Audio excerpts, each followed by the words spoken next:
Now, I haven't been the biggest fan of indie horror games lately. Every game I see tends to be the same old YouTuber and streamer reaction bait trite, or it's some iteration of, ooh, scary game set in childlike setting where, get this, the toys are now hideous monstrosities for some reason. Oh, and they also happen to be very marketable characters. Who would have thought? And the gameplay essentially just boils down to walking around in a dimly lit area with a flashlight collecting things. We'll just throw in a jump scare every 30 seconds and bam, good horror game. It's boring, and jump scares are just a lame attempt at getting a cheap, acute reaction out of someone. Now, jump scares can work if implemented correctly and occasionally, and they are a valid addition to horror, but quite often these games just lack atmosphere. Their whole world is void of any true identity, and their whole artistic personality is just crutched on the VHS effect they all seem to use. Now, I don't mean to throw any shade at any developers at all. I mean, what the f do I know about game development? And I'm not here to tell you what you should like, but I know what I like, and I know what I want in a horror game. So let's take a look at a few upcoming indie horror titles that I think look pretty sick.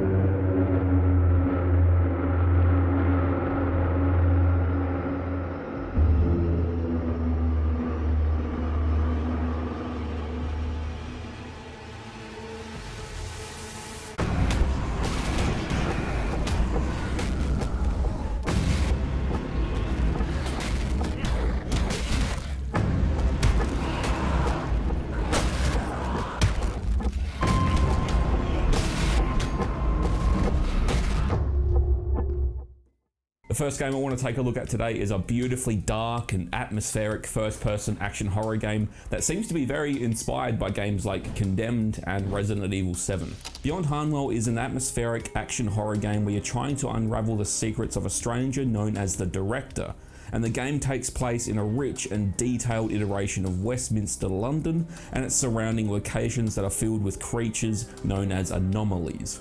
Beyond Hanwell is a gorgeous looking game, and what immediately stood out to me was its incredible lighting and how the game has made the player feel a part of its world with its attention to detail. The world essentially feels like an extension of the player, and it feels like its own entire character that is full of personality with its creepy environmental storytelling, action sequences, lore, secrets, and everything in between. This game's horror comes from its world. Just walking around and hearing the sounds of the footsteps above you, the lights flickering, or the distant moans of the monsters is very unsettling. And for what I've played, they've kept jump scares to a minimum, which really makes them more impactful when they do happen.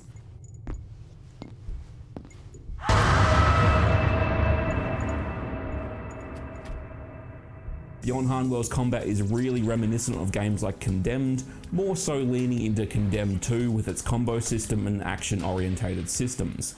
The weapons feel heavy and punchy. You can use the environment to your advantage by setting the anomalies on fire, you can electrocute them and even crush them. The game also features zero HUD for maximum immersion, and you can follow the story in your own way, which really makes for some open and dynamic gameplay choices. Beyond Hanwell is a dense, detailed, atmospheric action horror game that is shaping up to be a brilliant game that I'm really excited for. Its planned release date is in August of this year, and there is a free demo on Steam right now.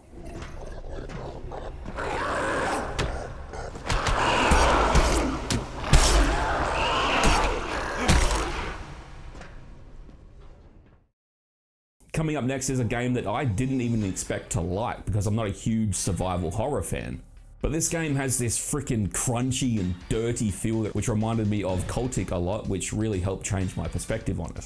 CONSCRIPT is an upcoming survival horror game inspired by the classics of the genre by blending the punishing mechanics of the older horror games, but mixing them with a good amount of modern polish that comes in the form of its impressive and oppressive sound design and beautiful aesthetic. Conscript is set during the Battle of Verdun during the First World War, and you're on a mission to find your brother that is missing in action, and as you navigate these hellish trenches, you uncover secrets, lore, death, and all of the horrors that made the First World War what it was.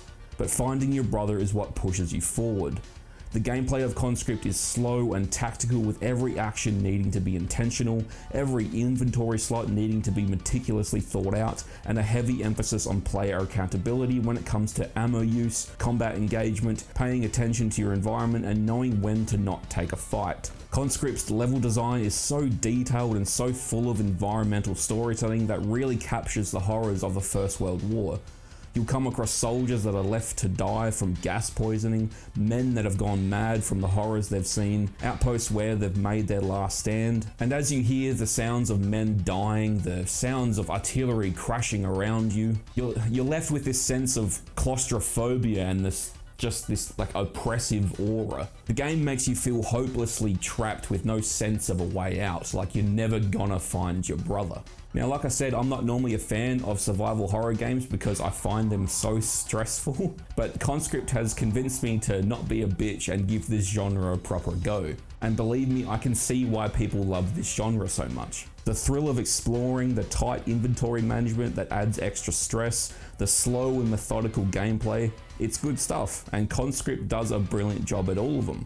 It has immaculate sound design, a gorgeous pixelated art style, dirty, horrific and crunchy aesthetic, all wrapped up in a World War I setting, and I can't wait to try the full game. If you're into survival horror or just looking to give it a go like me, you can check out the demo on Steam right now.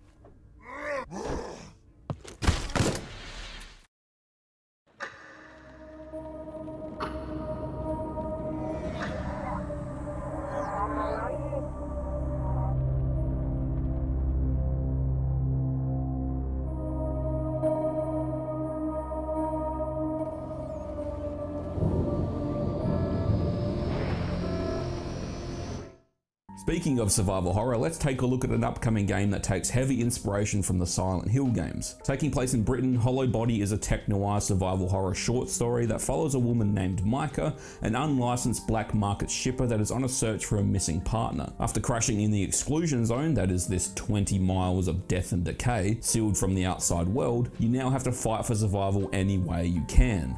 Manage your limited resources, solve intelligent puzzles, and explore the harsh environment that is littered with hideous monsters. Hollow Body features the classic gameplay feel of the early 2000s horror titles that are heavy and clunky, but in a good way, with there also being an option for full tank controls if that's more your thing. Hollow Body's aesthetic is a gloomy and depressing grey wash that is heightened by the blend of dynamic and fixed camera angles that add this sense of tension and claustrophobia. I know a lot of people aren't fans of fixed camera angles, and for the longest time I wasn't either. But I love the way that some of these camera angles can really emphasize horror by drawing your attention to things that might have gone unnoticed if you had just had a free range camera, for example. And I love the sense of like frustration and mystery that it gives you by not letting you know what's ahead of you, like what's behind that door or something, or just behind that corner. Is there something in that corner? Is that creepy noise coming from inside this room? I don't know, man, go check it out, don't be a pussy. Hollow Body is a game that has a narrative focus, with combat being rare but impactful when it does happen. The story intrigues me, the atmosphere and aesthetic are right up my alley, and I can't wait to see more. If you love the PS2 era horror titles and you're looking for a more slow-paced, narrative-driven focus, then definitely check out Hollow Body. There's a free demo on Steam right now.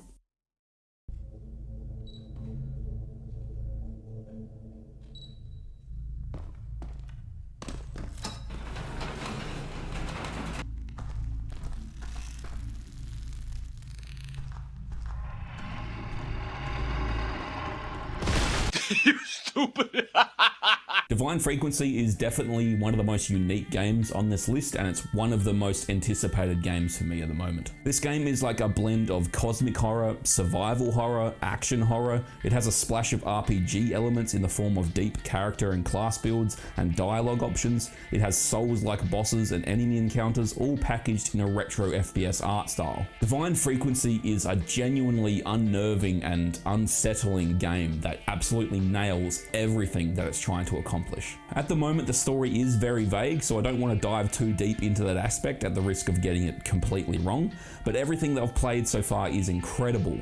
The combat has a nice balance of impact and speed, with all of the weapons feeling punchy, your movement that is fast and agile, the enemies that can kill you in an instant, and the bosses that encourage ability and item usage and learning attack patterns. Healing seems to be very limited as well, which puts an emphasis on how dangerous this world and its enemies can be, and one of the things I love most about this game is that it knows when to shut the f up and just let the world speak for itself. It lets you hear the ambience, monsters lurking behind walls or doors. It lets you hear your footsteps as you make your way through the wet and meaty environments, and it's not constantly overstimulating you with loud jump scares or overpowering music.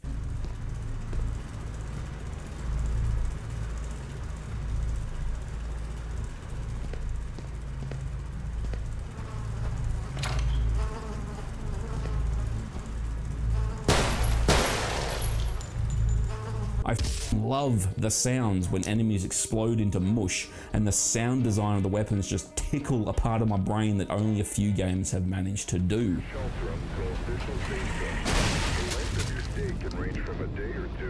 Divine Frequency's world is so full of passion and detail that despite how gross and just freaky it is, I felt compelled to explore it. I felt compelled to go to every dark corner or to check out this place. It compelled me to want to search for all the secrets and shit around the place. I wanted to experience every dark hallway, every door, every freaking prison, every dark room, whatever, man. I'm just dribbling now, but the world is just immaculate. Like other games on this list today, Divine Frequency's world is where this game shines and where it expresses most of its horror.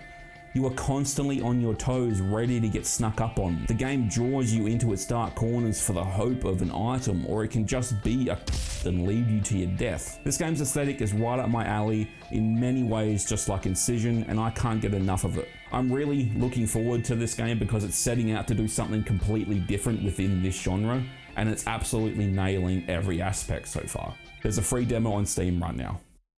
And for today's video, I want to throw in some honourable mentions despite there being no demo or gameplay available at the moment. First up, we have an action horror FPS called Painted in Blood that takes place in the haunted realm of an artist's twisted nightmare, and judging by the game's Steam description, this game is a developer's love letter to the FPS genre that is going to be filled with passion and care. Painted in Blood is a single-player, linear-focused horror action title that is inspired by the developer's curiosity of the unknown, and it features a sanity system that alters gameplay and visuals based on your actions. It has a heavy emphasis on action combat encounters, open world mechanics that let the player tackle each fight in dynamic ways, and sprawling skill trees that favour a tightly paced journey rich in atmosphere and excitement. Like many games on this list today, the world looks to be dark, gritty and immersive, with environments that boast distinct tones and settings, and this game's art style is like a blend of 2D pixelated sprites and real in-world 3D objects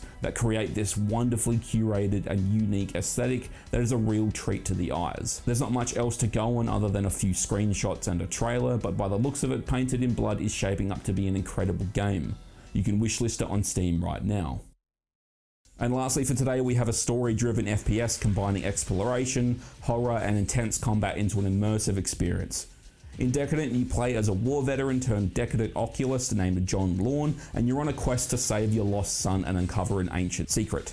Decadent features exotic weapons from 1920s firearms to enchanted guns and even alien bioweapons as you fight in this Lovecraftian and immersive world that is full of a stunning variety of enemies that range from depraved mountain tribes, hybrid aquatic creatures and ancient entities. There also seems to be a sprinkle of Metroidvania in here too, as you unlock new abilities and equipment that will let you travel back to previously discovered areas that you couldn't access before. The combat seems fast, tactical and engaging.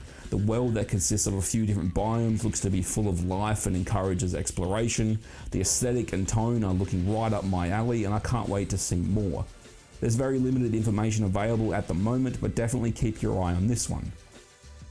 Thank you very much for watching. If you enjoyed the video, please leave a like. It really does help me out a lot. Even though I hate saying that shit, it does help. I am trying to do more videos like this, so if this is right up your alley, then definitely subscribe for more, and I'll see you in the next one.